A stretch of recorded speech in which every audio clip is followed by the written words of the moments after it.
direi, come sapete siamo matti, quindi vi invitiamo a fare cose matte anche in campagna elettorale, anzi a maggior ragione in campagna elettorale.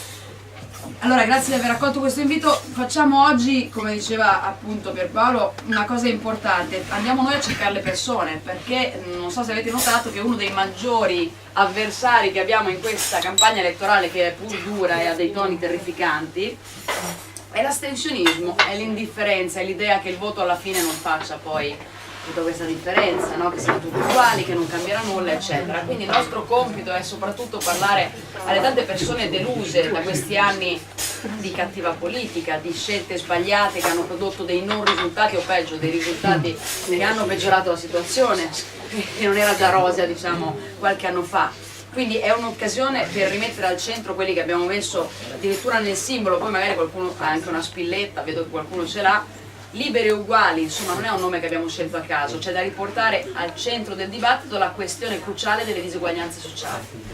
Sono convinta, perché lo so, che anche una città splendida come questa stia soffrendo del fatto che con la crisi chi stava male è finito a star peggio e chi stava molto molto bene in qualche caso sta molto molto meglio. Il problema è quella fascia in mezzo di persone che fanno un po' fatica, che si è molto allargata in questi anni, per le politiche sbagliate sul lavoro, sull'ambiente, le mancate politiche sulla casa, ne sappiamo qualcosa anche qui, per il welfare sempre più rosicchiato, e ci vengono a dire che i soldi non ci sono quando siamo un paese che ha scelto dal 2006, quindi in piena crisi, di aumentare del 27% la spesa militare, quando siamo un paese che spende ormai 25 miliardi di spesa militare prevista per quest'anno. Ecco, non è vero che i soldi non ci sono. Stamattina eravamo a Vicenza, poi a Treviso, ieri a Bolzano e Trento, il giorno prima a Cesena Forlì. Stiamo parlando di come i grandi temi che ci troviamo di fronte sono tutte sfide, diciamo, su cui c'è molto da fare a livello nazionale, ma che sono da inquadrare in uno sguardo più ampio. Io credo che sia questa l'ambizione di Liberi e Uguali.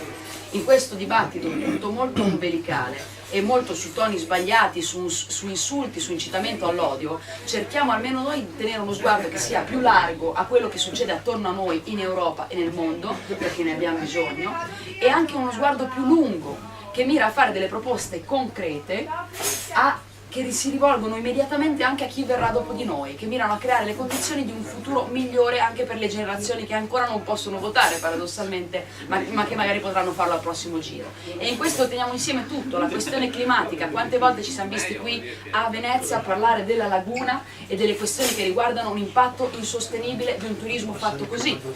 Questo sta insieme ad esempio al grande tema appunto dei cambiamenti climatici, di avere più rispetto. Siamo un paese che ha fatto lo sblocca Italia, che ha una collata di cemento e trivelle, anziché passare ad un modello finalmente sostenibile, finalmente nuovo, investire sulle rinnovabili, sull'efficientamento energetico. Siamo un paese che quando si parla di disuguaglianze non può dimenticare di avere una grande evasione ed elusione fiscale di grandi aziende e di essere in un contesto europeo in cui questo ci costa 1.000 miliardi di euro all'anno. Non ne parla nessuno in questa campagna elettorale. Proviamo a farlo noi, perché con le misure su cui ci stiamo battendo a livello nazionale, web tax, a livello europeo, con la trasparenza, lo scambio automatico di informazioni, noi stiamo cercando di recuperare quei 1.000 miliardi di euro che in Europa si perdono di evasione ed elusione delle grandi aziende, che guarda caso, se ci pensate, sono le stesse che mettono i braccialetti ai polsi, le stesse che precarizzano il lavoro con contratti truffa, sono le stesse che non rispettano molto spesso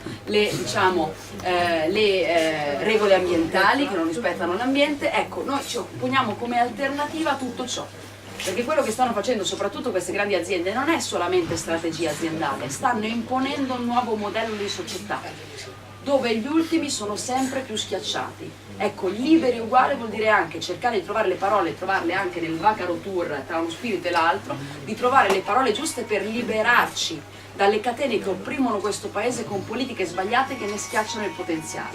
Sappiate che sarà dura, perché non è una bella campagna, perché questa legge elettorale non ci facilita per niente, i media non ci facilitano neanche loro granché, quindi sarà tutto davvero nelle vostre mani.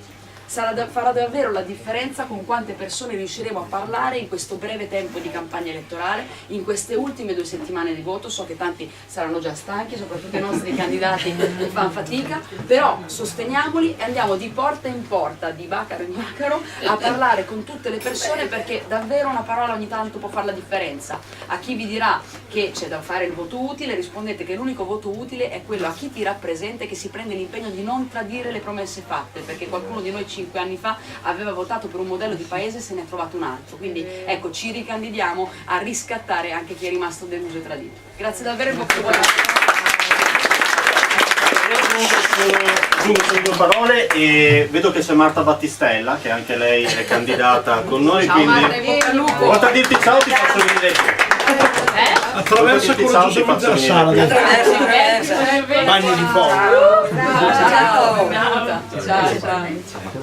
Allora, noi abbiamo scelto Venezia anche perché è un esempio di fragilità di una città terribilmente bella, con una storia incredibile, con una storia che però la pone in un presente in cui tutte le fragilità del presente vengono enfatizzate. Le fragilità ambientali. Venezia è una città che basa la sua vita sull'acqua, su un'acqua che potrebbe diventare la fonte anche della fine di questa città, se non andiamo a mettere mano in maniera veloce, in maniera anche molto forte al nostro sistema di vita, al nostro sistema di energia.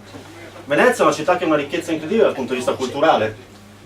Venezia è una città che potrebbe dare veramente ricchezza, potrebbe trasformare quella cultura che si respira. Nel giro che faremo noi vedremo forse delle mete per le quali da tutto il mondo vengono, per poter respirare quello che noi respiriamo tutti i giorni, che potrebbe diventare una ricchezza per questa città e non un petrolio, come sempre detto, una ricchezza fatta di tutela di quello che è il mondo che viviamo, che è fatta di non sfruttamento mero a scopo turistico di quello che stiamo vivendo. Da veneziano io so cosa significa portare al massimo sistema questo tipo di approccio a una città che non è più un bene, non è più una ricchezza, ma diventa un brand.